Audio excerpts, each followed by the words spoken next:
Roger Bettelma, des actualités uniques, dynamiques et renversantes dans le journal TV. Batimax vous offre le mois des bons plans. Des promos exceptionnels vous attendent. Batimax, la qualité au meilleur prix. Vous présente Nivava.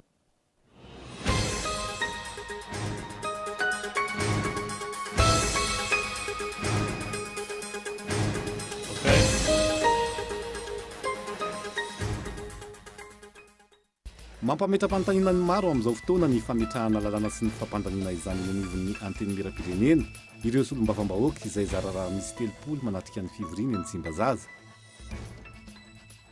Ho ampidirina ao anatin'ny teti-bolakapoben'ny fanjakana ny karaman'ireo mpiasa mpandraraha eo anivon'ny oniversite rehetra manerana ny nosy manomboka izao. Izay no tapaka nandritra ny atrikasan'ny tanterahan'ny ministera isan-tokony ho famahana ny olana ny fanesy momba izay.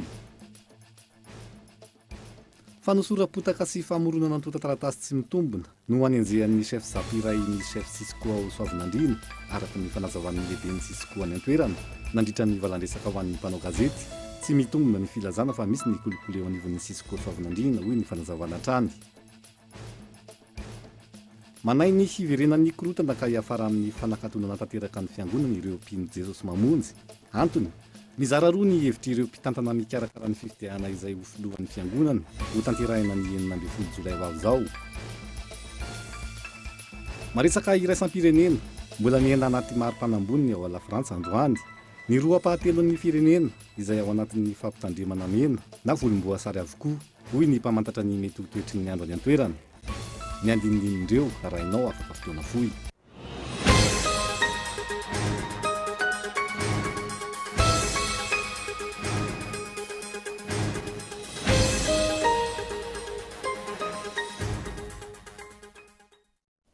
Migadona ny amin'ny valora ankasitrahako hatrany ianao misafidy ny fahita lavitra kolo amin'izao oro izao tonga soa atao anatin'ny fotoanany fampalalam-baovao amin'ny fiteny malagasy amin'ny mpanajana ihany koa no hanasako anao anarak' izany hatramin'ny farany. Isan-tarantsika ny fampalalam-baovao amin'ity ala ity dia mampametra-panontaniana ny maro amin'izao fotoana ny fametrahana ny lalàna sy ny fampandaniana izany eny anivon'ny anteny miram-pirenena ireo solom-bavam-bahoaka izay zara raha misy 3 manatrika ny fivoriana eny Tsimbazaza ankehitriny nga eto Andrianjilavo. Miteraka resabe ny anivon'ny fiarahamonina sy amin'ny fampalalam-baovao samihafa ilay tolo-dalàna aotraotra 7 tsipika araka amin'ny 24 no laniny ny anteny miram-pirenena. Lalàna izay manome vahana ny tsy maty manota raha ny fanehoan-kevitra ary mampifangaro ny fahefana mpanatanteraka sy ny fahefana mpanao lalàna. Ao ireo milaza fa fiarovana fa tsy humanité no omena ireo ben'ny tanàna sy ireo lehibe ny faritra na ireo gouvernoura. Ao ihany koa ireo milaza fa raha io tolo-dalàna io lasa ny minisitra indray ny manapa-kevitra ny amin'ny hoaviny ireo olom-boafity eto amintsika. Ho sarotra ny fanenjehana sy ny fampiarana ny lalàna amin'ireo ben'ny tanàna sy gouvernoura nahita aza fa misy fandikana lalàna sy eloka ataony raha ny fanazavan'ny hafa sy ny sisa. Ady hevitra izay mbola mitohy amin'izao fotoana fa ny fanontaniana goavana mipetraka dia ny fomba fiasa sy ny fomba fanao ny ireo solom-bavam-bahoaka ankehitriny. Ny zava-misy zara raha misy 3 ireo solom-bavam-bahoaka tonga mivory eny Tsimbazaza ary hita soritra ny tsy fifankahazoana sy ny tsy fitovy-kevitra eo amin'ny samy solom-bavam-bahoaka manoloana ny raharam-pirenena. Hita taratra teny Tsimbazaza ohatra ny tsy fankasitrahana intsony ny birao maharitra sy ny fomba fiasany. Isan'izany ihany koa tamin'ny fangatahany ireo solom-bavam-bahoaka ny amin'ny tokony fampisehoana-pahabe maso ny kitus izay taratasy fanamarinana fa ara-dalàna ny fampiasam-bola ataon'ireo birao maharitra eny anivon'ny anteny miram-pirenena. Nandeha ary nanaitra ny maro ihany koa ny mahakasika ny fandinihana ny teti-bola-panjakana sy mpantsiana 2024. Tsy misy afa-tsy adiny 9 ny fepotona andinihan'ireo solom-bahoaka izany ny 20 Jona ho avy izao izay ahitana pejy anjatony maro. Fanontaniana mipetraka ny hoe inona ny tokony anerena ny fandinihana io teti-bola-panjakana sy mpantsiana 2024 io ao anatin'ny ora enina raha toka efa fantatra fa tsy ho vita ao anatin'izany. Misy ve ireo andininy ao anatin'io natao tsy ho voadinika ireo solom-bavam-bahoaka no ny fepotona fohy ananan'izy ireo.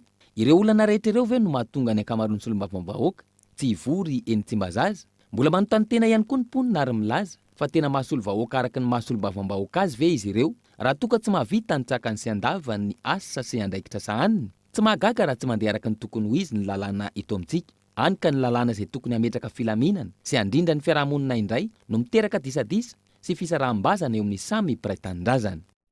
tontolon'ny fampianarana ambony kosa indray dia ho ambidina ao anatin'ny teti-bolaka be ny fanjakana ny karamandreo mpiasa mpandraharaha eo anivon'ny oniversite rehetra manerana nosy manomboka izao.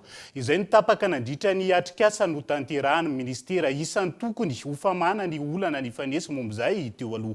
Henri Florion. No tanterahana teny anivon'ny ministera ny fampianarana ambony sy ny fikarohana ara-tsiansa ny atrikasa momba ny famindrana ny karama ny mpandraharaha eny anivon'ny oniversite rehetra manerana ny Madagasikara ho ao amin'ny budget général ny fanjakana mba hisorohana ny olana misy tahaka ny teo aloha ireny. Nisongadina nandritra ny atrikasa ihany koa ny arahana tamin'ireo mpisehatra rehetra ny mahakasika ny fanovana ny sata ny mpiasa ny mpandraharaha, ny latsakemboka amin'ny fisotroronon'izy ireo ary ny fitantanan'ireo mpiate ireo.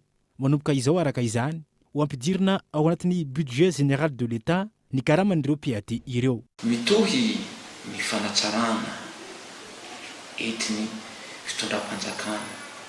Izany hoe rehefa nanao fangatahana ny tatao ministera ny fampianarana ambony sy ny recherche scientifique izay tarihin'ny professeur Elia Beatrice Asonakro dia namaly avy hatrany ny fitondram-panjakana amin'ny hamadihana ireo karamany PAT ireo ho any amin'ny budget général.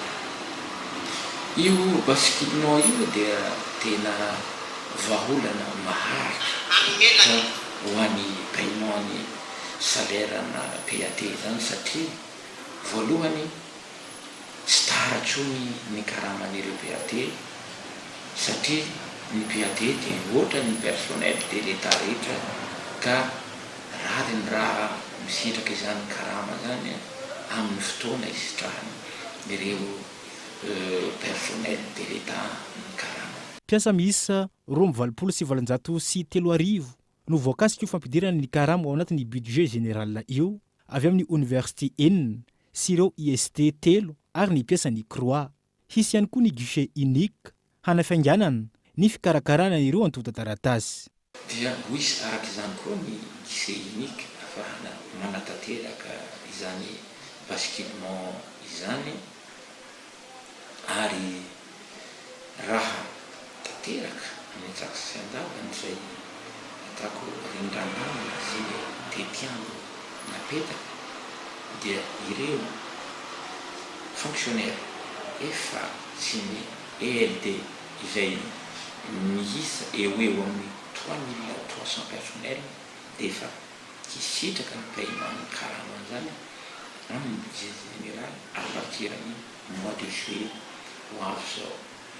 Hisy araka izany ny volavolana detim-panjakana ho soniavin'ny ministera roa tonta mahakasika ny famindrana ny karama ny mpiasa ny mpandraharaha ireo izay efa ao amin'ny lalàna mifeny teti-bolam-panjakana sy mpantsina na ny LFR 2022 ary atolotra ny filan-kevitry ny ministra ny 4 jona ho avy izao. Tolo-kevitra avy amin'ny fitondrana fohy be izao dingana izao mba ho vahaolana maharitra manoloana ny fahatarany ny karama indrindra fa ny fomba ahafahana misoroka ny mety ho fanodikodiana mbola mpanjakana. Ao anatin'ny fididiam-paritra ataon'ny filohan'ny Repoblika amin'izao fotoana natomboka andro ho an'ny fanamboarana ny RNT 12A mampitohy an'ny Tolañaro sy Vangaindrano tontosana indrindra izay ihany koa ny fanolorana amin'ny fomba ofisialy ireo engins ho an'ny faritra Anosy sy ny fididian'ireo lalana samihafa nela Ranelson. Ho famaranana ny fitsidiam-paritra nataon'ny filoham-pirenena Andry Rajoelina sy ny praiminisitra lehiben'ny gouvernemanta ary ireo ampiakambana vitsy eo anivon'ny gouvernemanta tany amin'ny faritra Tolañaro natomboka androany ny fanombohana ny RNT 12A mampitohy ny Tolañaro amin'ny Vangaindrano.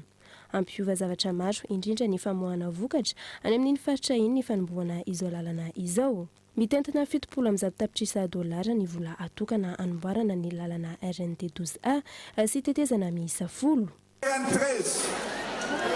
Natumka anius madrapatunga atatia Betroka dia watotsika ihany koa amin'ny famatsimbola malagasy famatsimboka mbola tsika madio noa naovana an'izany mety sa tsy mety ekena sa tsy ekena eto a Tolañaro noa ataotsika sapana mitondra ny fampandrosoana manerana ny Madagasikara. Ny antony dia zao, eto no miainga le fampandrosoana rehetrarehetra zay ngaisitsika ny fanapa-kevitra atao anatin'ny colloque émergence teto ny nanaovana anazy.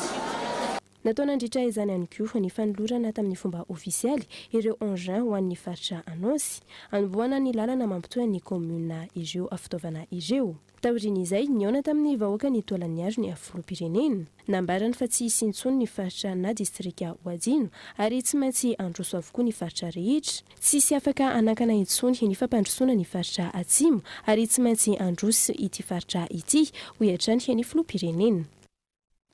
Iverina ao anatin'ny tontolon'ny fampianarana isika ao anatin'ity vaovao manaraka ity. Fa ny sora-potaka sy famoronana ny tota-taratasy tsy mitombona no anenjeny chef Zapiray ny chef Cisco Soavinandriana araka ny fanazavana netiny lehibeny Cisco any an-toerana nandritra ny valandresaka natony ho an'ny mpanao gazety tamin'ity androany ity tsy mitombona ary tsy marina ny filazana fa misy ny kolikoly eo anivon'ny Cisco Soavinandriana ho hatrany ity lehibeny Cisco ity. Taorininy nitondrana taminao teo tamin'ny fampahalalam-baovao ny Kolo TV FM. Ny raharaha izay mampisy ny olana eo amin'ny chef Zap sy ny chef Cisco ao Soavinandriana faritra Itasy. Nivoaka tamin'ny fahanginany tamin'ny ity androany ity ny lehiben'ny Cisco ao an-toerana, izay voalaza fa nanao kolikoly maro lavy. Nandiso izany filazana izany ny tenany androany, nandritra ny valandresaka izay nifanaovany tamin'ny mpanao gazety. Reo chef Zap mirahalahy izay nitoroka nanosim-potaka nanelo vaovao tsy marina dia chef Zap ao anatin'ny Cisco Soavinandriana izay misy ny disadisa eo aminay vokatry ny tsy fahatomombanana arak'asa teo amin'ny zapony zareo ary mamorona dossier izy. Ny recrutement dia mazava sy ny rehetrarehetra izay nambara ny caisse école, ny examen sy ny sisa dia manaraka ny toromarika sy ny rindran-damina avy any ministera ary direktiva iray ihany no omena ny chef Zap rehetra ary ambarako etaona fa tsy nisy napaka volana tamin'ny recrutement na tamin'ny caisse école na tamin'ny inona ho azy ireo ary mazava ny atota taratasy izay moa no entinay teny amin'ny paky sy ny bianco ka natonga an'ireo ny salasala ary ny teny hoe alamino any ianareo fa kainy ianareo tsy fifakazona disadisanaareo any fa tsy resaka kolikoly. Ankoatr'io nanamafy ny fisian'ny mangarahara teo amin'ny fanatanterahana ny recrutement ihany koa ny vondron'ireo mpampianatra nandritra ty valandresaka ny fanaovan'izy ireo tamin'ny mpanao gazety ity. Zay zany dia manambara etona eto zava tsara fa tsy nisy ny volana laina taminay ny recrutena tamin'ny 7 vague 8 vague fa nanaraka ny lamina tsara avy amin'ny ministera ny nandraisana ny mpampianatra taon'ny Cisco Soavinandriana dia ny ancienneté zany no nafana ny recruté anay zany hoe fa ilan-taona nisana ny recruté anay fa tsy nisy misy ny volana laina. Nandeha nangarahara atao maso ny solotena mpanjakana Isatsikoajina ampabe maso nangarahara tsara azy. Raha ny fantatra hiakatra fitsarana atoato ity olana misy ity ary andrasana nitohy ny raharaha izay mampifanolana ireo chef Zap miisa roa sy ny lehibe ny Cisco ao Soavinandriana faritra Itasy ity. Andrasantsika rotaterina miandalana eto amin'ny fampahalalam-baovao hatrany ny fivoarany ny olana misy eo anivon'ny Cisco Soavinandriana fa manoloana ny fisiany fanavakavahana amin'ny endriny maro mahazo ireo mpiasa eo anivon'ny ministera an-draraham-bahiny. Namoaka fanambarana ny syndicat ny mpiasa eo anivon'ity ministera ity ka nanameloka ny trangana fanavakavaha-bolokoditra tsy eritreritra ara-moraly ary ny fitenena natao amin'ireo mpiasa tsy voaja ny zon'ny mpiasa sy ny maha-olona hoy hatrany ny fanambarana misy ihany koa ny syndicat ny fiangarana amin'ireo mpiasa hita zany amin'ny famindra-toerana sy ireo tombontsoa samihafa. Raha mitoy ny endrika tsindry azo lena mianjady amin'ireo mpiasa ny fahefana nomeny lalàna azy ny syndicat ny ona izay hoy hatrany ny fanambarana izy ireo. Laha fomba vao hafa kosa indray dia miverina mampitohy amin'ny Madagasikara amin'ireo firenena any ivelany indrindra ny ao Eropa indray ny zotra Turkish Airlines androany no tonga teny amin'ny seranam-piaramanidina ny raisam-pirenena Ivato ny sidina avy any Istanbul. Onona saina.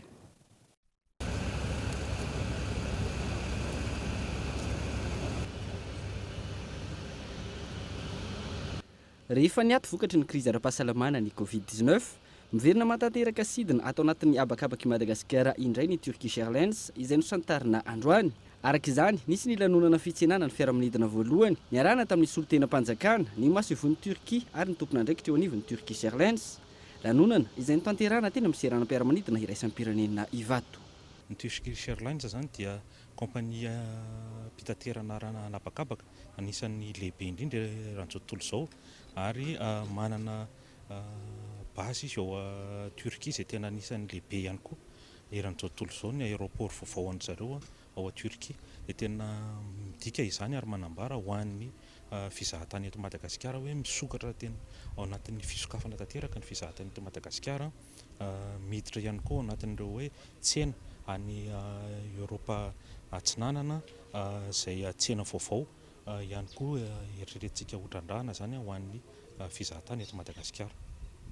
Avy amin'izao fitombon'ny kompania mpitaterana anabakabaka izao misy ny fipetrany raisina manokana ahafahana ihany koa mampiroborobo ny sehitry ny fizahantany.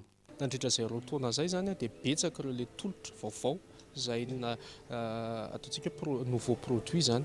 Ireny zany aloha ny foazina miaraka amin'ireo ataontsika office partner sy ireo le organisme membre ao anatin'ny ONTM zany. Dia ireny zany ny hoentina ho any amin'ireny ataontsika ireny salon ireny zany ireny produit vaovao ireny entina hanairana zany indrindra hoe akoatra nefa ahafantarinareo Madagasikara dia misy an'ireto tolotra vaovao reto. Isan'ny azo lazaina zany zao raha nahatsikaritsika faraparanteo na mpidirana ny ataontsika hoe ny sakafo fantatritsika ny Madagasikara fa fantatra amin'ny sakafo isan'ny nampidirana ihany koa ny kolotsaina. Manarak'izay tsy adino mihitsy ny famerena sy fampiofanana an'ireo mpandraharaha satria ny fitrandrahana talohan'ny krizy tsy mitovy mihitsy amin'ny fitrandrahana aorinan'ny krizy dia zany zany isany hanampy ny fahatokisan'ireo le mpizahatany any Madagasikara dia tokony amerina farak'izay aingana an'ireo le ataontsika hoe fahatongava mpizahatany eto amintsika. Manaitra ny fitondram-panjakana ihany koa ireo mpisehatra amin'ny fizahantany izeny ny fepetra apetratsika tsy hiparihan'ny valanaretina COVID-19 hoarina amin'ireo firenena manodidina maro ny pitsopitsy ny takily Madagasikara ka isan'ny antony tsy mamparisika ireo mpizahantany ho tonga eto amintsika. Faniona sy ny tafa tamin'ireo mpikambana ao amin'ny antoko sy ireo mpianatra amin'ny anjerimanontolo ny filoha nasionaly ny antoko malagasy miara-miainga nandritra ny fijidiana nataony tany amin'ny faritra Atsinanana sy Analanjorofo. Adidiny antoko ny mitaizana olom-pirenena anana fahasahiana sy finiavana amin'ny fifanankalozan-kevitra mahakasika ny fiainan'ny pirenena raha ny fanazavana. Fifanankalozan-kevitra, fifampiainoana teo amin'ny antoko malagasy miara-miainga sy ireo mpianatra mandranto fianarana eny anivon'ny anjerimanontolo no nameno ny ampahany betsaka tamin'ny fandaharam-potoana ny filohan'ny antoko malagasy miara-miainga tao Fenorivo Atsinanana Omaly Zoma sy ny Teto Tomasina Androany Sabotsy. Ny antodianay dia te tafatafa aminareo, te fampizara aminareo, fa indrindra te heno anareo satria marary ny firenentsika. Ka raha ohatra hitady vahaolana dia gamba rehefa manantona dokotera dia le marary aloha no miteny fa tsy le dokotera no mijery tonga dia izao no nanaovana anao io dia tia fanafody dia mandeha. Atsika malagasy matetika tsy dia nizarina ny ady-hevitra loatra ary zay ny antoko malagasy miara-miainga dia voyan'izay ady-hevitra izay ary mampirisika ny tanora ady-hevitra ianareo ny tondreto ary zay ny tena tiana hivoizina ao anatin'ny ady-hevitra hoe tsika androany tia hanaitra anareo ary indrindra hitarika anareo amina raha politika. Politika izany tsy ratsy fa politika izany hoentina mpandroso firenena. Voromaro ary nalainky saraka tamin'ny mpikarakara ireto tanora ireto nandritra ny fiaonana indromen-taona hitasoritra ny etaeta sy ny fanantenana ireo mpianatra izay tsy afa-po amin'ny fikarakarana taon'ny fitondram-panjakana makasika ny tontolo ny fampianarana eny anivon'ny anjerimanontolo izay misy fiantraikany mivantana amin'ny hoavin'ny mpianatra. Ny olana aloha amin'ny mpianatra ny université Manerano sy misy fa indrindra baraka dimy mitovitovy satria ny mpianatra raha mbola ao anatin'ny fianarana izy mijaly amin'ny resaka fanoana raha fa miaraka première année. Première année ihany ray aman-dreniny afaka manoana fa raha vao miala amin'ny première année, deuxième année, troisième année surtout izy angala lisansy efa tsy mavita soa ray aman-dreny ankamaroany mijaly ny mpianatra sahirana. Faharoa raha vao vita fianarana mivoaka hitady asa sahirana ihany koa. Zany misy sedra fahasahiranana ny mpianatra na mbola izy mianatra tabataba vao mahazo bourse na izy efa mivoaka fianarana diplôme sans emploi, diplômé sans emploi. Fotodrafitrasa manampitrotraka sy mifanaraka amin'ny kalitao zay mahatonga mpianatra zany lasa misy stress tsy fantoko satria natao nipetrahana ratsy fa ny zavatra nitanay teto zany niany tsara be raha ohatra ka ny ray aman-dreny na mpitondra fanjakana io na olom-boateny na olom-boafidy mba mitsidiky mitafa amin'ny tanora ohatran'izao tanora avy ny firenena ny mpianatra ny université mba mitsidiky ohatran'io mba mikoragna mba mahafaly ny tanora mba manome sosokely mba miproposé vahaolana ny mpianatra université olona mahazondraha mahay raha ary isorana ny président national LEM tonga izy tsy ny salasala tapako fa ny fao mitoromaso ny mpianatra université amin'izao be zegny zay niany fô natrôtro marobe tamin'ny orany barikadimy nitafatafa tamin'ny président national antoka MMM taketo afaka naneho hevitrinay zay tegna tsara ary magnantegna zegny zay fô mbola hitafatafa karahan'io koa amin'ny président MMM nahitsy ary nalalaka ny fanehoan-kevitra avy tamin'ny tsirairay nanoloana ny délégation avy amin'ny bureau national ny antoko malagasy miara-miainga adidin'ny antoko ny mitaizan'ny olo-pirenena anana fahasahiana sy finiavana amin'ny fifanakaloza-kevitra mahakasika ny fiainam-pirenena isan'ny asa ny adakisiny antoko ny mijery fotony raharaha-pirenena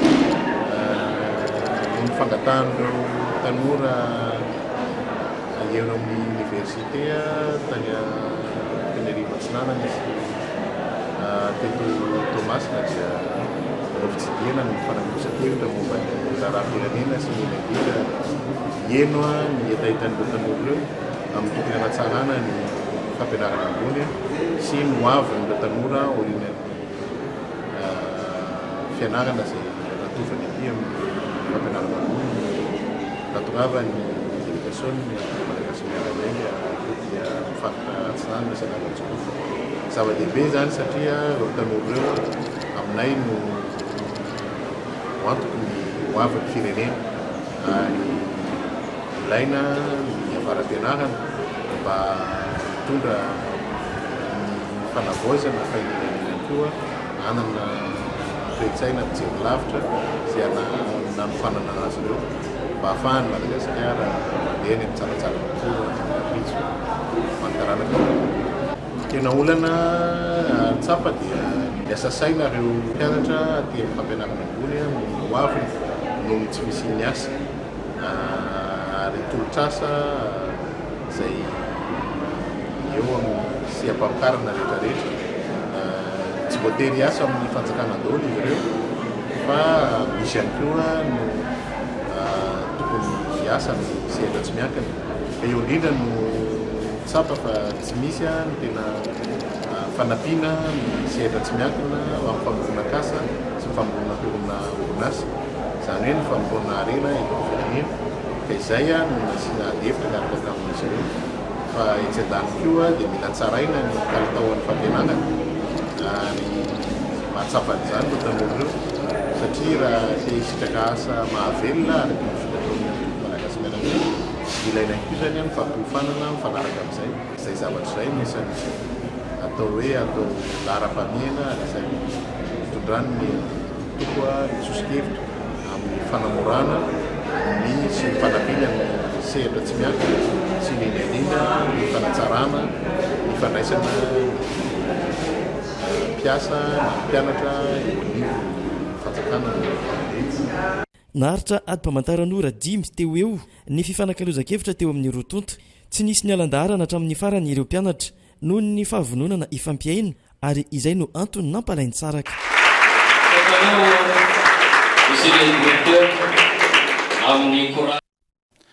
fa mitony fiarah-miasa ny fanjakana sonoso ny fitondram-panjakana malagasy amin'ny alala amin'ny ministerany arena kibon-tany soloha ranokarena stratejika mahakasika ny fandraisana ny antota-kevitra an-dranomasina ilaina amin'ny fangatahana ny fanitarana ny plateau continental na ny rambotany ambany ranomasina amin'ny fadranomasina Madagasikara indrindra ny any amin'ny tapany atsimbo taorian'ny fanaovana ny leve sismika na afantarana ny toetoetry ny fadranomasina voakasika ifantoka betsaka amin'ny fandinihana sy ny fikirakirana ny antota-kevitra azo ny asa manomboka izao ka siantifika sinoa sy malagasy no hiara ifarimbona anatin'io ny antota-kevitra rehetra azo izay anambetsaka amin'ny Madagasikara anamafy ny fangatahany ny fanitarana ny plateau continental sud eo anatrehany firenena mikambana Lafo fa eo amin'ny sehatry ny fampindramam-bola madinika kosa indray dia ity herinandro ity no mariana teto amin'ny faritra Analamanga ny fiovana anarana Otiv Tanao lasa SMEC ka sahanasa maro no nanehoan'izany. Ny antsiprian'izay. Tany Mahajanga no nilazana tamin'ny fomba ofisialy ny fiovan'ny Otiv Tanao lasa SMEC na ny Société Malagasy Mutualiste d'Épargne et de Crédit. Anisan'ny antonjany fiovana anaran'izany ny vinanapetraka dia niandrakotra ny faritra rehetra eto Madagasikara ary isorohana ny fifangaroan'ireo Otiv hafa izay tsy misy ifandraisany mihitsy amin'ny Otiv Tanao fa anarana mitovy fotsiny ihany. Eo koa ny fanatsarana ny fomba fiasa sy ny tolotra amin'ny fampiasana teknôlôjia avolenta. Faritra maro no efa notetezina toa ny Vakinakaratra, Alotra Mangoro, Antsinanana ary Sofia. Ity herinandro ity no nanamariana ny fiovana anarana eto amin'ny faritra Analamanga. Hetsika maro no nitanterahana ka anisan'izany ny karnaval lehibe nanerana ny faritra. Ny orinasa SMEC dia nikarakara hetsika maro fampahafantarana ny fiovana anarana. Koa nisy ny sahanasa isan-karazany izay natao nentina nanamarika izany raha tsy laza fa tsy ny karnaval lehibe izaka ny Masivo misy fito eto amin'ny faritra Analamanga. Tao ihany koa ny famelabelarana na rainady hevitra niarana tamin'ireo efa mpikambana na tsy ary ny faranana tamin'ny fanolorana marbonahitra ireo mpiara-miasa na vita be misa 12 eraky ny Masivo 12 eto amin'ny Nosy. Marina fa mbola ito izao etsika izao ary any amin'ny faritra Anosy Androy, Otomatsiatra, Amoronmania ary any amin'ny faritra Betsiboka. Izany rehetra izany no natao dia ny hanomezana toky ny mpikambana fa akaiky azy ireo SMEC ary vonina hatrany hanohana ny tetikasany sy ny faniridy na tahiry izany na fampindramam-bola na fiahiana ara-pahasalamana na fanabeazana ara-bola na ny finance digitale. Ireo tolotra rehetra ireo no tafita any amin'ny Malagasy maro dia satria nisy ny ezaka mafy sy ampitiavana avy amin'ny mpiara-miasa sy ny mpitantana mahery ny 700 manerana ny faritra 400 izay iasan'ny SMEC. Mendrika isaoran'izy ireo koa no tanterahana teny amin'ny Espace Rose Bypass ny fanolorana ny marbonahitra ary 450 amin'ny mianadahy no salorana medaly alimo na bronze ho an'ireo niasa mahery ny 10 taona sy volafotsy na argent ho an'ireo 15 taona. Izany lanonana izany dia teo ambany fiahin'ny minisitry ny asa-panjakana sy ny asa ary ny lalàna sosialy. Nosoloan'Andriamatoa sekretera jeneraly teny ary notrony tale jeneraly ary ny tale imparitra Analamanga. Manome tokony SMEC ho an'ny 20 taona manaraka fa ny tsara indrindra hatrany no omeny mpikambana ao aminy. Ho anao izay liana, aza misalasala manatona ny Masiovo SMEC akaiky anao indrindra. SMEC, vola tsara tantana ho avy milamo. Fa vavahady voalohany fidirana eto Madagasikara ny serana mpiara-manidina hita taratra ao ny kolotsaina sy ny zavakanto amin'izy fitaratry ny firenena izay ary ao anatin'ity fanadihadiana manaraka ity ny antsiprian'izay. Ny tenako moa dia anisan'ireo artista voafatana handray anjara tamin'ny fampiangonan'ity aéroport iraisam-pirenena ity dia niaraka tamin'ny namana ray Mayasora Kotomalala pairara kendrika mabika koa izy io. Ny asa tanana nataonay moa dia ao amin'ny ambadiky ny aéroport zany eo amin'ny côté piste misy azy izay hita lavabe efa 100 metra ny halavany ary natondraina lohateny tonga soa satria amafaravara Madagasikara zay dia tsara miarahaba sy mandray ireo vahiny itsidika firenentsika ary mampafantatra ny kolotsaina sy ny riba ao amin'ny tany sy firenena izay honenantsika malalatsika ity. Maro moa ny artista nandray anjara tato ary anisan'izany zareo mpanao pikasary ary maro ireo fampirantiana izay fateny aéroport ao anatin'ny serana mpiara-manidina fahafantarana ny tany sy ny avery ny kolotsaina misy eto amin'ny firenena. Baobaba Mavelo, baobaba anarivorivo taonany ela no entina ny angiana nanaovana sikotra anankiray ingeza be ho an'ny Ravinala airport ho an'ireo vahiny mandalo sy ho an'ireo vahiny mivoaka izay izara soa, izara fahavelomana, izara izay maro indrindra ny fankatiavana eto amin'ity firenena ity napetraka eto amin'ny vavahadin'i Madagasikara. artista vitsivitsy nanamarika any Madagasikara no antsoina Isala hiaraka nanampanteraka an'le izy ary singaniko manokana mialatsiny vonjeny ara-tovin'iriny. Tonga tao anatin'ny fotoana andoko sika zao ny olana eo anivon'ny fiangonana Jesosy Mamonjy eo ihany koa ny ampahany amin'ny fandaharana alalino hiresana momba ny fiaimpianan'ireny olona mitovy fananahan'ireny ary rehefa avy eo no hoana raha tsika izay.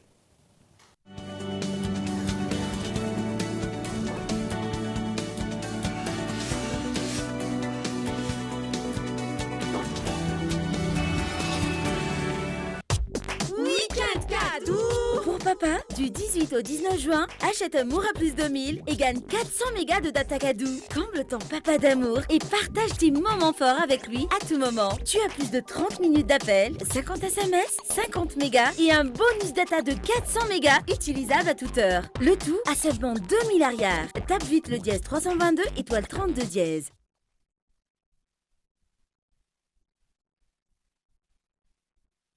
Batimax vous offre le mois des bons plans. Des promos exceptionnelles vous attendent.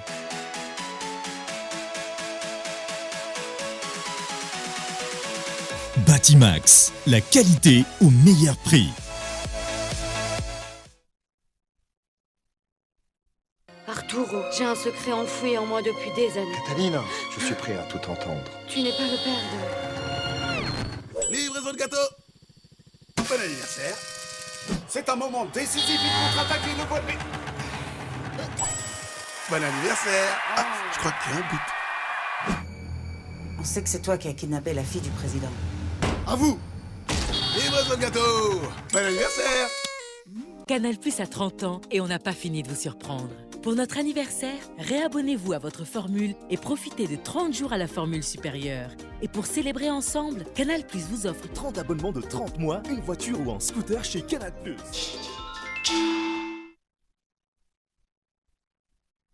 Le beurre Socolé, fait avec du lait frais d'un Tirabé, c'est gourmand avec un bon goût de lait. Naturellement riche en vitamines A, D et E.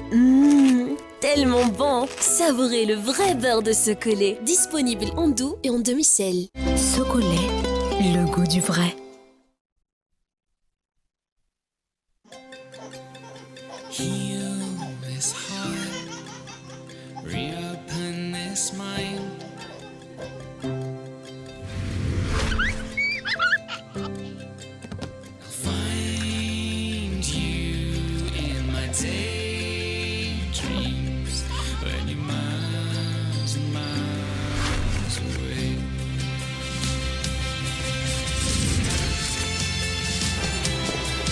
Mandritra ireo fotoana miavaka efa mizarana amin'ny zanakao dia eo foana Farilac. Efa ho 10 taona mahery zao. Tolory aza ampitiavana hatrany ny Farilac izay vita avy amin'ny akora tsara indrindra sy voafantina, vita malagasy. Ahitana fer, calcium, vitamine 12 ary mineraly 4 izay tena manampy azy amin'ny fivelarany ara-batana sy ara-tsaina. Sous l'initiative des disciples d'Escoffier de Madagascar, venez découvrir la première édition du Salon Canela, le salon de la pâtisserie et de la boulangerie. Les professionnels du secteur pâtisserie-boulangerie seront présents. Fournisseurs de matières premières, fournisseurs de matériel, d'emballage, centres de formation, enseignes de la pâtisserie, boulangerie, glacerie. Venez également soutenir vos candidats pour la grande finale du premier championnat de Madagascar pâtisserie-boulangerie. Apprentis, indépendants, professionnels pâtisserie et professionnels boulangerie. Des animations et des démonstrations vous attendent. Un rendez-vous du 17, 18, 19 juin 2022 au Novotel à l'Arby.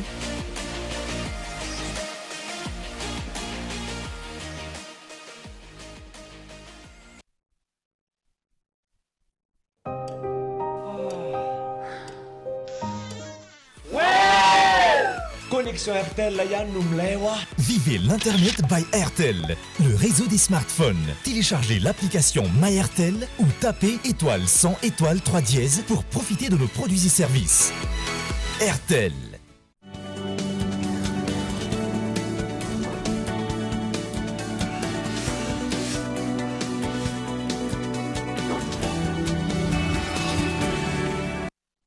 Tapany faharoa amin'ny fampalalam-baovao mamena ny arabatra ny tokolasy tongovavy isantarantsika izany avy hatrany dia tontosany zoma fafolo ny volana jona lasa teo tany Tolaniaro ny andiany fahadimy ny Telma Business Customers mitina hetsika natokany Telma Madagasikara ny arana tamin'ireo mpiara-miasa akaiky sy ny mpanjifa na izany avy amin'ny sehatra miankina na tsy miankina amin'ny fanjakana.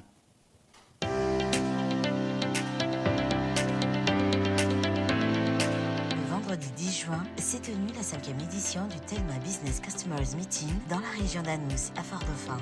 C'est un événement spécial dédié à tous les partenaires professionnels de Telma à Tolagnard. Le Telma Business Customers Meeting est une occasion particulière pour l'administrateur directeur général de Telma, Patrick Pizalamida, de rencontrer ses clients issus du secteur public ainsi que du secteur privé dans un cadre agréable et convivial. Depuis toujours, nous avançons et nous grandissons ensemble. Nous nous engageons à être partenaires de votre succès et nous sommes fiers de pouvoir contribuer à un avenir durable avec vous, pour vous, a-t-il affirmé avec conviction. Précurseur de la 5G sur le continent africain, Telma met à disposition des technologies de pointe pour garantir le meilleur des offres et des services à tous ses clients. Durant ces dernières décennies, Telma a investi massivement dans les technologies et les infrastructures visant à développer une couverture exceptionnelle du territoire et ambitionne de faire de Madagascar le pays le plus performant en télécommunications du continent africain.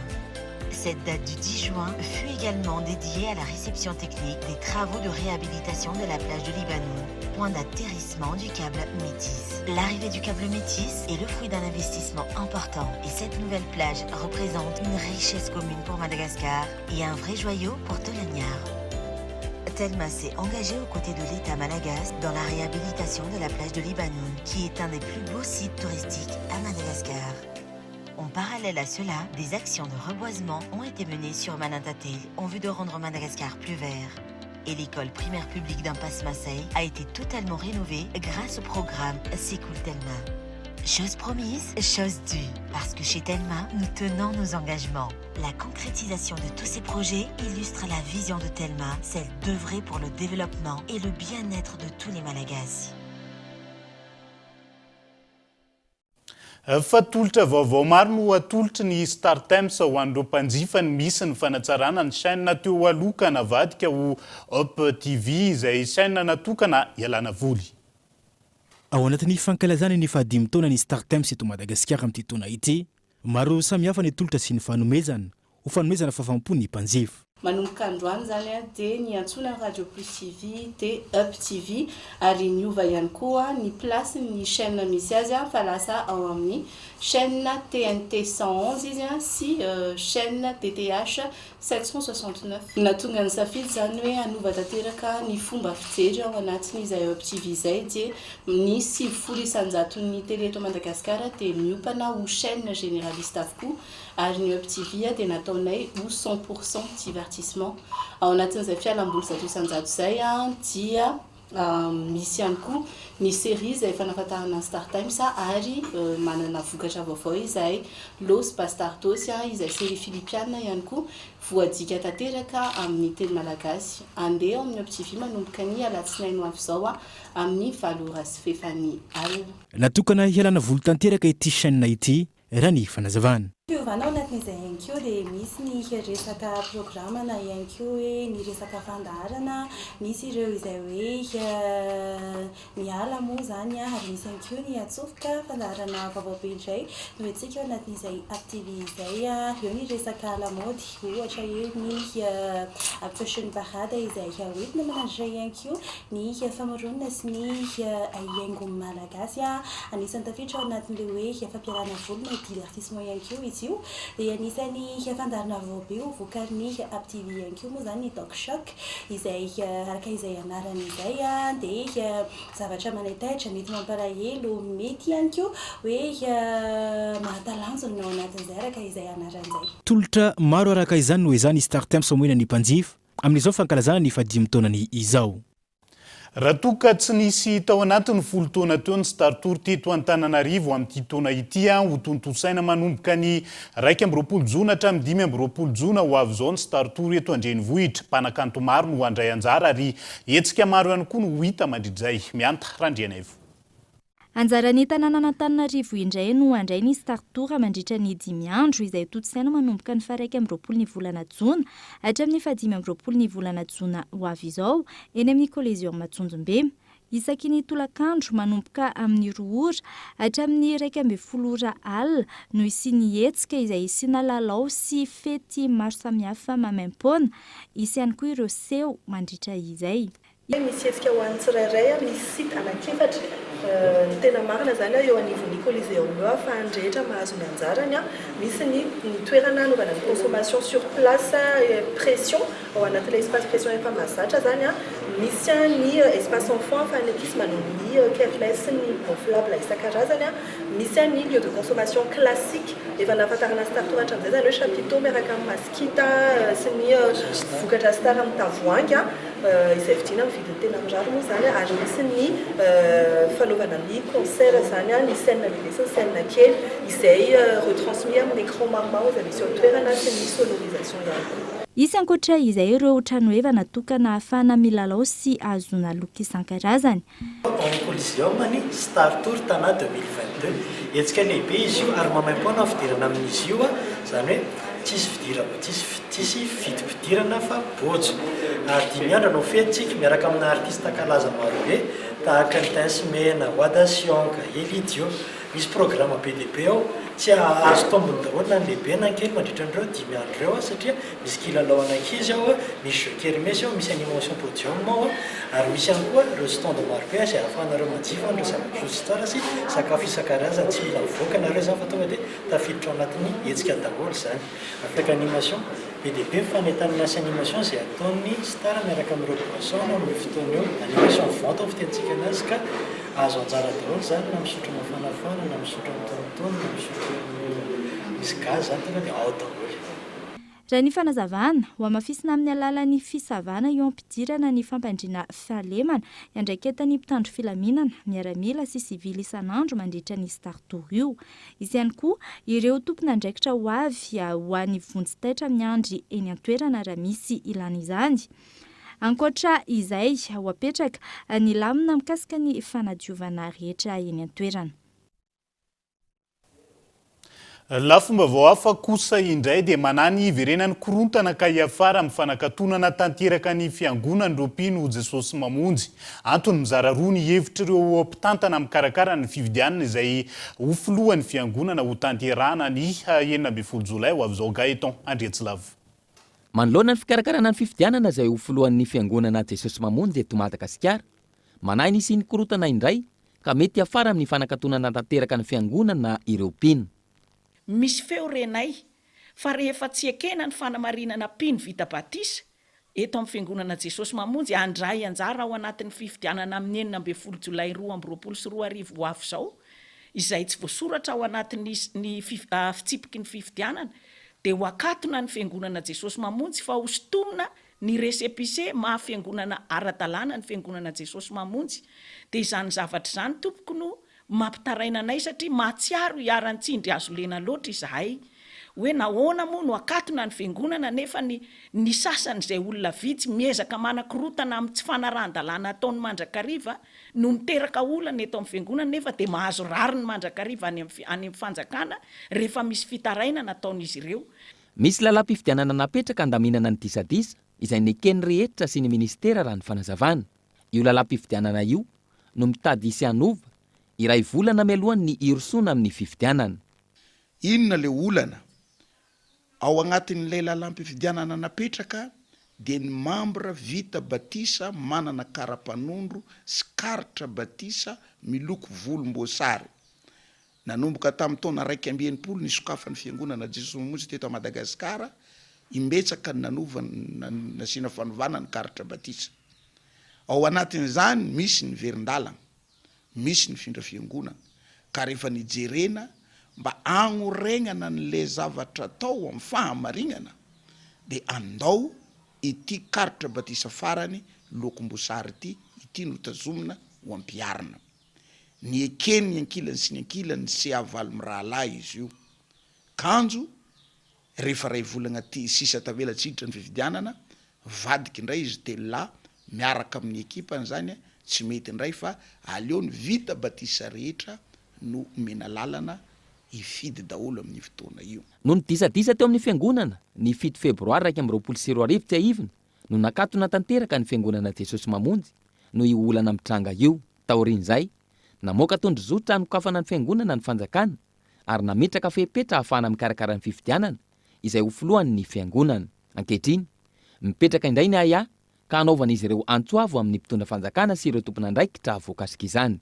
Etsika zahay ary anao zavatra andray fepetra entitra mahakasika an'ireo olona izay mini mandika lalàna mandrakariva ka mamboly korotana eto anivon'ny fiangonana mahatonga anay hiara ny tsindry azo lena amin'ny zavatra tsy fanaran-dalàna maro izay ataony. De miangavy re zay tompoko mba tsy hiova hevitra ny fanjakana amin'ny zavatra ny soniaviny ary eo anatin'izay tsy fanapahan-kevitra zazakely io fanapahan-kevitra io fa fanapahan-kevitra ny lehilahy lehibe. Koa noho izany de mba miangavy zahay maro ny mpino matsaro tena tokoa verzo satria tsy manana karatra batisa de mampahery ny mpino rehetra ihany koa izahay na de tsy tafiditra ho anaty ho isan'ny mpifidy noho tsy fananana karatra batisa tsy ataontsika olana aloha zany mba hijavantsika ny marina hiorena ny fiangonantsika ho ara-dalàna.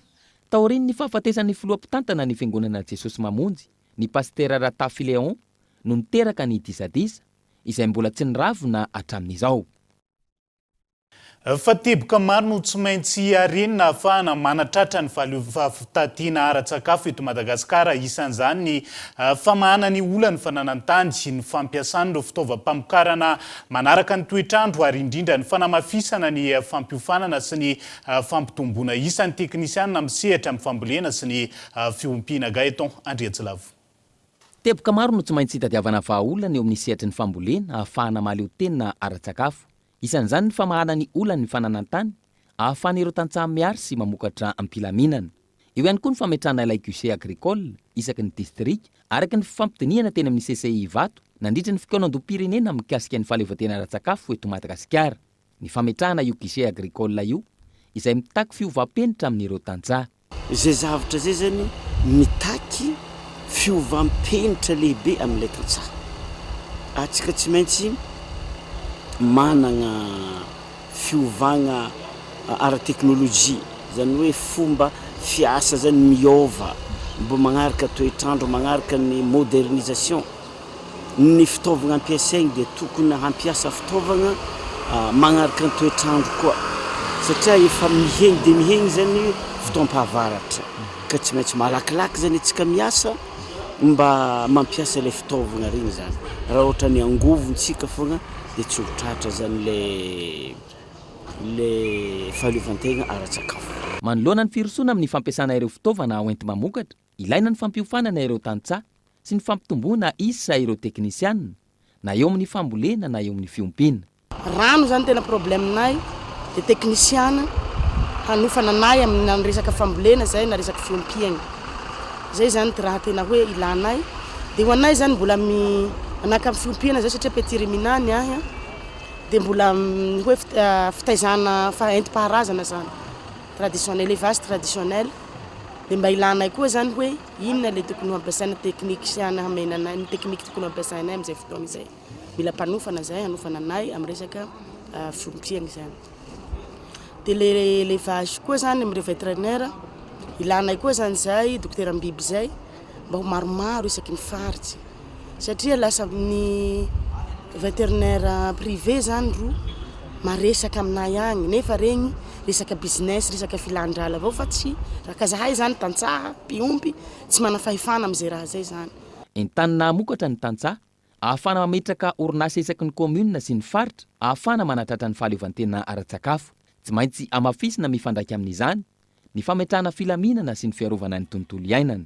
Agnatin'izany fepetra izany ny sécurité, ny fandriam-pahalema.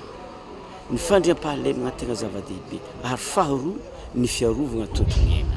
Tsy misy zavatra vitantsika raha tsy voaharo zany tontolo iaina ka magnentana ny malagasy rehetra hiaro tahaka ny anakan-driamaso ny tontolo iainantsika indrindrandrindra anareo any Ambovin'Omby nareo agny mangindrano atsaharony torotanety. Sehatra iray afaka mampitombo ny arikarena faobe eto amintsika ny fambolena ka ilaina ny fanohanana azy. Antony, tantsaha avokoa ny 700 malagasy izay mivelona amin'ny fambolena sy ny fiompiana. Ny farany androany tsy ahivina ny fikoanam-pirenena mahakasika ny fahavitany tena ara-tsakafo eto Madagasikara natao tena misesey vato nandritry ny 3 andro. Lafonjavatra maro araka izany no takiana sy angatahana anatraran'izay fahavitatena ara-tsakafo izay fa angatahana ihany koa ny fametrahana anaty fotoana fony carte d'invalidité ho an'ireo olona manana fahasembanana ho ny filohan'ny Fofoma izay nampafantatra tamin'ny fomba ofisialy ny fijoroany tamin'ity androany ity. Tokony hitovy ihany koa raha ny fanazavana ny fomba fijery ananany mponina manoloan'ireo olona manana fahasembanan'ireo. Ny taona 2024 efa nisy fampiofanana nomena ary samy nanao sonia ireo tompon'andraikitra rehetra amin'ny fitaterana eto Antananarivo renivohitra fa ho atsaraina ny fahafahan'ireo manana fahasembanana mivezivezy. Ohatra amin'izany ny hoe tsy maintsy apetraka ary hajaina ny toerana voatokana ho an'ireo marefo sy manana fahasembanana ao anaty taxi be. Tsy miatra izany amin'izao fotoana ary isan'ny misedra olana noho izany ity tovolahy ity. Misy le bus tonga dia vao mahita anahy dia tonga dia efa hoe injay le zalahy iny tonga dia mitsoaka ry zareo. Na koa hoe vao mahita anahy tonga dia fosiny hafahavako viambo ry zareo.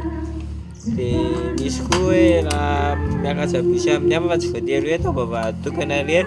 Dia tonga dia misy koa dia hoe miakatra amin'ny bus dia fahita ry zareo tonga dia arosony zareo le izy nefa zaho mbola miakatra amin'ilay izy. Tonga dia izany hoe tonga dia mianjera zany amin'ilay zavatra. Zava-tsy fosiny dia mba jereo ihany izay olona manana fahasembanana na amin'ny lafinina na amin'ny lafinina na amin'ny busy na amin'ny toerana ahoana na amin'ny toerana ahoana. Tsy ny mpitatitra irery, ilaina ary zava-dehibe ihany koa ny fiaraha-miasa amin'ny ampandeha. Mbola sarotra ny fampiarana izany hatramin'izao taona 2024 izao ary mampitaraina ireo manana fahasembanana ny fampiasana ny fiara fitateram-bahoaka.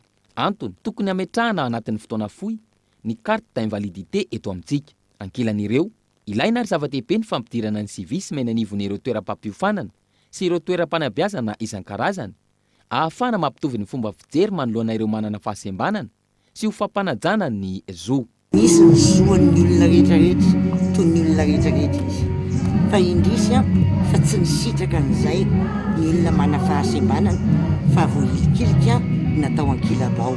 Tsy fotoanan'izany tsy mitsika izao. Izay no nahatonga anay ny eritreritra hoe na efa misy aza ny fikambanana rehetrarehetra dia mba hanisy koa tsika eto amin'ny commune mba vahatokana. Nampahafantarina tamin'ny fomba ofisialy androany ny fijoroan'ny fikambanan'ny olona manana fahasembanana fiaraisam-pokotany ao Mbavaditokana izay nitohanany ONG Merci fa tsy ny CBM vola. Tanjona ny sy ny fiarahamonina anjakan'ny fidovinjo sy ny fanajana ho fampandrosoana maharitra ka tsindrina manokana amin'izany ireo manana fahasembanana. Ny fampandraisana anjara ny olona manana fahasembanana ety anivon'ny commune amin'ny hetsika rehetrarehetra izay karakarain'ny commune dia miaraka aminay foana ny olona manana fahasembanana. Izany hoe ny commune dia efa miditra tanteraka ao anatin'ilay fampiadiana fampandraisana anjara ny olona rehetra na malana mahavavy na manana fahasembanana na tsy manana dia anisany misitraka izay ny olona manana fahasembanana ety amin'ny commune Ambavaditokana. Mbola maro ny ezaka tsy maintsy atao eto Madagasikara ahafahana mampisitraka fenina izy ny olona manana fahasembanana eto amintsika. Miainga amin'ny fametrahana fotodrafitrasa ahafahana izy ireo mivezivezy, ny fanomezana fiofanana sy asa ary indrindra ny fandraisana ny tanana sy ny fanampinana azy ireo. Famosona ny tontolon'ny mozika sy ny zavakanto malagasy nodimandry androany marainy vahombena Hira Bearson Roland Dieudonné, mpanakanto, mpamorona, mpitendry, mpanao politika ary fantatra tamin'ny sehatra hafa ihany koa ny tenany. Mpanakanto Fatadazy vahombena nomboka ny taona 20 hatramin'izao nalasan'izao, anisan'ny nahafantarany maro azy raha ny tontolon'ny mozika ny besorongola, mantakisoka, rokaroka sy bezoro. Isan'ny mpanakanto nampiakatra avy ny mozika tao Antsirabe ny avy ny Ravao ho an'ny olona nifanerasera taminy olona tsotra saingy manana ny foto-kevitra hijoroany ihany koa ny tenany dia ny fitiavany tandrazana fony fahavelo ny foto-kevitra izay nanosika azy hiditra tamin'ny sehatra politika ny fianakaviambe ny Cool TV FM moa dia mirary fiononana feno ho an'ny fianakaviany.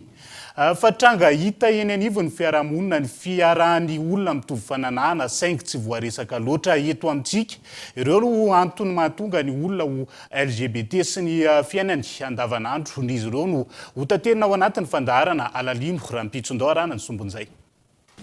Saika manerana nosy ahitana ity trangan-javatra ity saingy mbola vitsy no samy resaka azy. Ao ihany koa ireo anatiny no miafina no nitahotry ny fiarahamonina sy ny mety ho fitsarana azony. Arak'izany, misy ireo misafidy ny tsisy eo endrika saingy izarany momba azy ny nahatonga azy ao anatin'ny LGBTQIA+. Isan'izany ity vehivavy iray tiany mitovy fananana aminy. Antsoina hoe bako izy ato anatin'ity fandaharana ity. Ho azy, tany amin'ny fahazazana dia efa tsikaritra fa ireo kilalaon-jazalahy tiany. Ny alehibe, ny tsiry ny fitiavana ka nronana ka ny amin'ny vehivavy ihany koa. I bako izay ho anelanela ny 17 hatramin'ny 18 taona ankehitriny. Satria za mbola tambola kely zany dia efa garsa manke ohatry zao foana tam'izay. Tsy mba lalao saribakoly fa tonga dia tôbily ohatry zany. Mividy zareo efa zaty milalao mihitsy. Mianatra dia nianatra tany Masera dia tsy maintsy manao akanjo moa dia efa zay ilay izy. Rehefa avy eo ianao dia manao sorta zay ihany pataloha. Misy amin'izy ireo samy joro amin'izay fironany izay ary tsy miafina eny amin'ny fiarahamonina. Isany amin'izany Ilalatina Virginie. Efa mataona natonga nalovako izao fianako izao. Efatra amby folo menada zay fito lahy fito vavy tao amin'ny fianakaviana. Satria nisy mpiray-tam-po zany kambana amin'ny rahalahy dia kambana amin'ny rahavavy ny faran'ny le vavy le fariry tomba andahabe zany efa vavy be. Tamin'izany fotoana zany ny zarakilalo zahay. Nitomany mandika mihitsy ny ranomasina misandriny bola amin'le zandriko vavy. Ny azy ireny efa baolina mamola azy ny any amin'ny saribakoly. Ny volo ka hatraty tamin'izany. Lamaody tamin'izany miray madio ka raha voe tapoha vololahy io dia ina dia torana. Ohatra ny dotena amin'ny fianakaviana hoe fihina ry Andriamanitra ny tsy nahatonga an'ity vehivavy ray segondra nga. Dia le anankiray koa ohatran'izay fihina koa raha nahatonga an'ity lehilahy. Fa vehivavy miakanjo vehivavy manomboka any tanàna Iarahamonina ka natandrina riva na any amin'ny fanasany tsisy miteny mihitsy. Ary maro izay eto tany rivo renivohitra sy ankoatran'ny eto andrenivohitra be dia be ny faritany ao anatin'ny fikambanana amin'izao fotoana izao. Raha ianao mandinika io ve dia fiheverana hoe lehilahy sa vehivavy ny tarehiko izao. Tsy afaka no complet azafady. Nisy fotoana anaovako lehilahy tena nanao paozina vanga dia nanao tenisy le zandriko tamin'izany. Za re nataony olona herany arabe sarinda fa ihany tsy te herika tsony.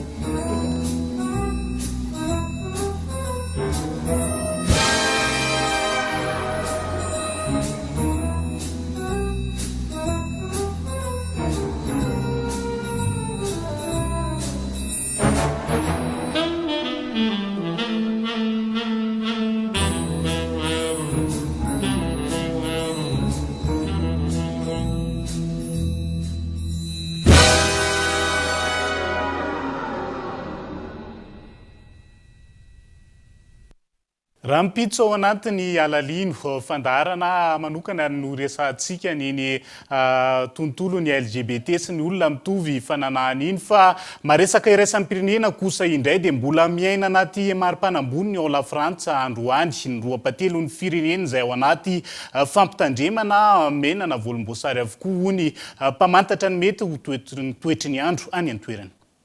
Andromany mbola niatrika hatrany ny hafanana izay mamelony mafy any Frantsa nandritra ny andro maro ireo mponina any an-toerana. Ny roapatelo ny firenena no avoakasika ny hafiakarany hafanana ity ary departemanta miisa 12 ao anatin'ny La Frantsa no ao anatin'ny fanairana mena ary 17 hafa avy ao Paris ka hatrany amin'ny sistan'ny Allemagne hatrany amin'ny faritry Lyon dia ao anatin'ny fanairana volomboasary. Androany atoandro tamin'ny ankapobeny dia tao anatin'ny 17 hatramin'ny 12 degré Celsius ny maripana tamin'ny toerana maro. Mety eo amin'ny 12 degré Celsius ny maripana amin'ny toerana any atsimon'ny La Frantsa. Mbola ao anatin'ny hafanana tanteraka ny any toerana amin'izao ho ireo mpamantatra ny mety ho toetry ny andro tao anatin'ny fampitambavao izay nataon'izy ireo. Maro araka izany ireo lanonana sy fanatanjahantena ary fety ara-kolontsaina no foanana tao anatin'ireo toerana voasoritra ao anatin'ny fambaramena ireo. izay ny masakazo natolotra tamin'ity androan'ity mort sur le Nil horonan-tsary somary drame vao nivoaka tamin'ity taona 2024 ity no entina aminao arian'izao fampalalam-baovao zao ka anasananao hatrany tsy hisaraka amin'ny fitalavitra kolo veloma tompoko.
Batimax vous offre le mois des bons plans. Des promos exceptionnelles vous attendent. Batimax, la qualité au meilleur prix. Vous a présenté Nivavo. 5G Telma, des actualités uniques, dynamiques et renversantes dans le journal TV.